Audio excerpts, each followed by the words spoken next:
Hello dear students, good morning. Today we are going to repeat this section electric motor.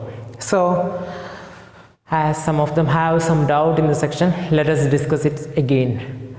See, before going to the section, you have to be well clear with two sections. They are the kicking wire experiment, that is force acting on a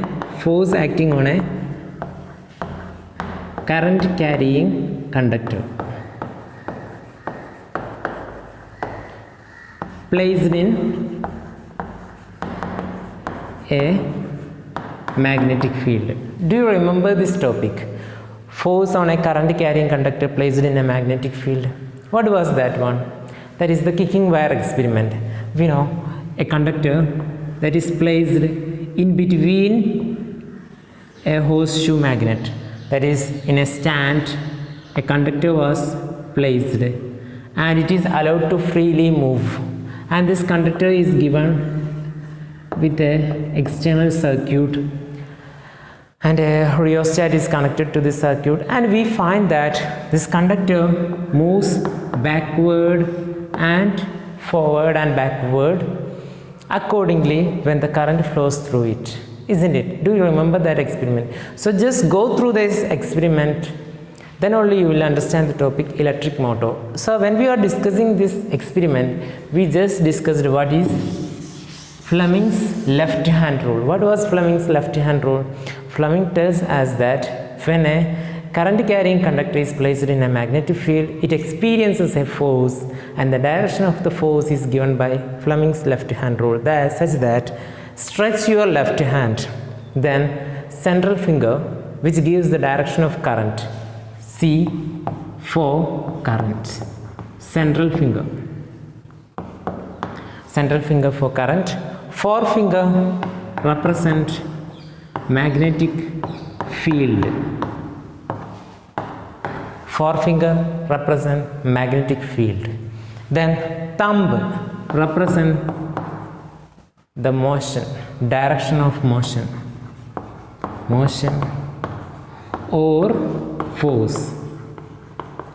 So the direction of motion is in the direction of force, so they are similar. See, central finger for current, this forefinger for representing the magnetic field, and this represents the current flowing, force acting on the current carrying conductor or the motion of the current carrying conductor. So by looking into this, we can understand, is it moving forward or is it moving backward, isn't it, by looking at the direction of thumb.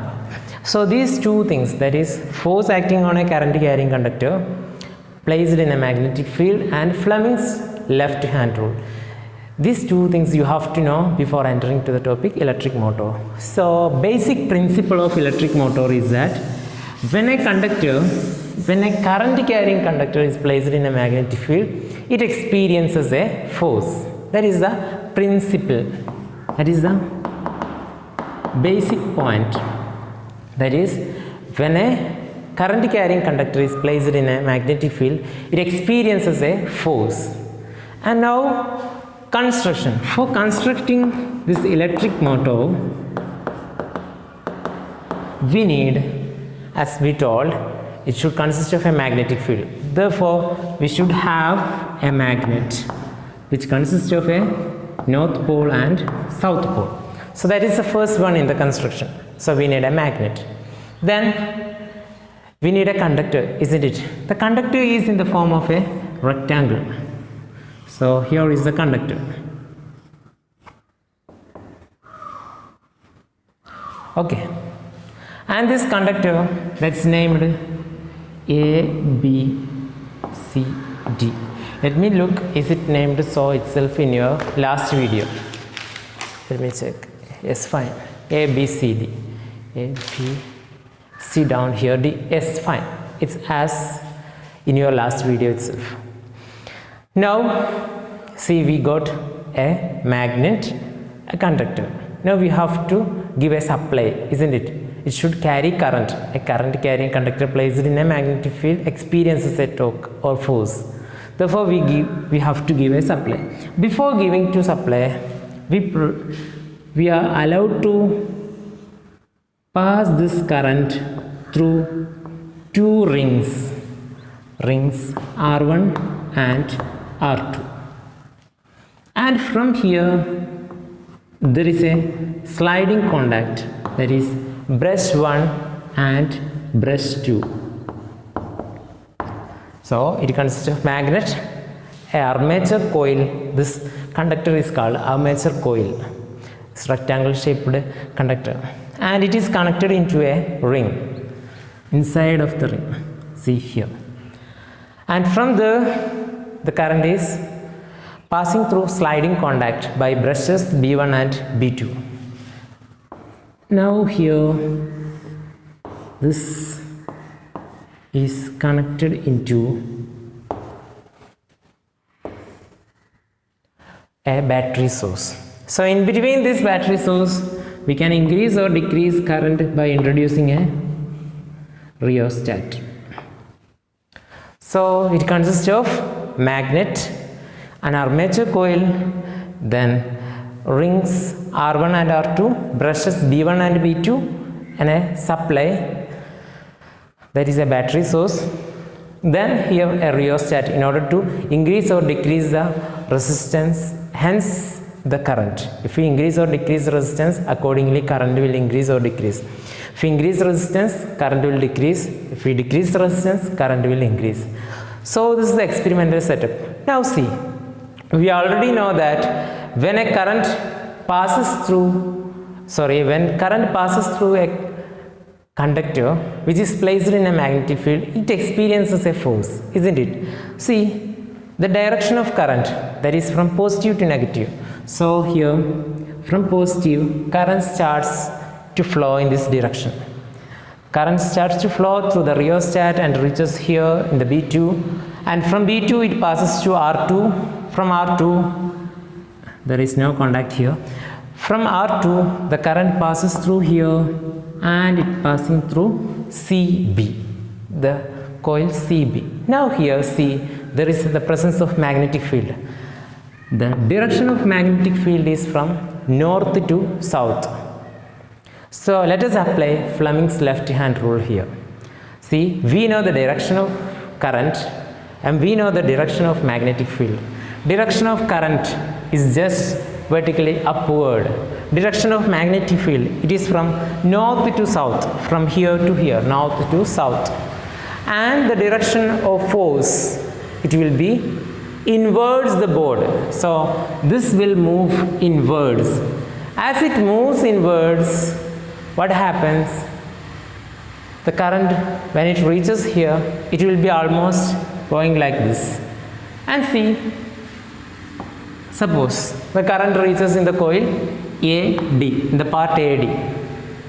Now see, current passes in this direction, magnetic field to here, isn't it? Current passes downwards, magnetic field from north to south.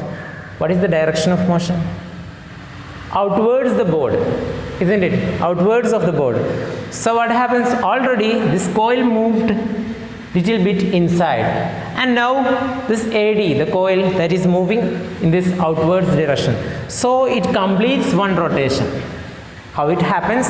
The side BC that moves inwards, at the same time the side AD that moves outwards. So together, let me show with this book. So when BC moves inwards, AD moves outwards, and hence it completes one rotation. From BC, this is BC, the side BC, and now it reaches here. So what happens? It becomes the side BC. And here it takes the side AD. So now the current passes through here and it reaches here. Again the next cycle, current start to pass from here and it is going to AD. What happens? The direction of current is here, magnetic field direction is here, motion of the conductor will be inwards, it moves inwards. Again the thing repeat. What happens? AD will go inwards, and when we apply Fleming's left hand rule here, we understand that it will move outwards, and this will continue. What happens when it continue? It gives a rotatory motion, that is itself electric motor. So what we have done, we converted electric energy into mechanical energy. By this action we can work mixer grinders, we can work fan, all those things that works based on motors. We can work using this principle. So this is the basic principle behind all the motors that we are using nowadays. Hope this section is now clear for you. It's very easy actually. So we are converting electrical energy into mechanical energy, which is called an electric motor, the device which converts electrical energy into mechanical energy, which is called electric motor. See here, this is the current source. This current source is called DC current source because it is a battery current. When we are taking current from our electricity, that is the domestic electricity, AC current, it is AC current that is given by KSEB. It is AC current, but the current that is stored inside the battery, which is called DC current, the complete name is direct current. AC means alternating current. So DC current is changed into mechanical energy. Electric energy is changed into mechanical energy with the help of an electric motor. So the principle is that the basic behind this electric motor, a conductor, current carrying conductor placed in a magnetic field experiences a force, and for the construction we need one magnet, armature coil, brushes B1 and B2, rings R1 and R2, and a battery source. Now that's all what we need for the construction and working. I told the working of this thing. So these are the three important terms in electric motor. There is principle, construction and working. Hope this part is now clear for you. Thank you for watching, and if you again have any doubt, don't hesitate to ask. You can ask as many times when you are clear, up to what you are clear. Okay.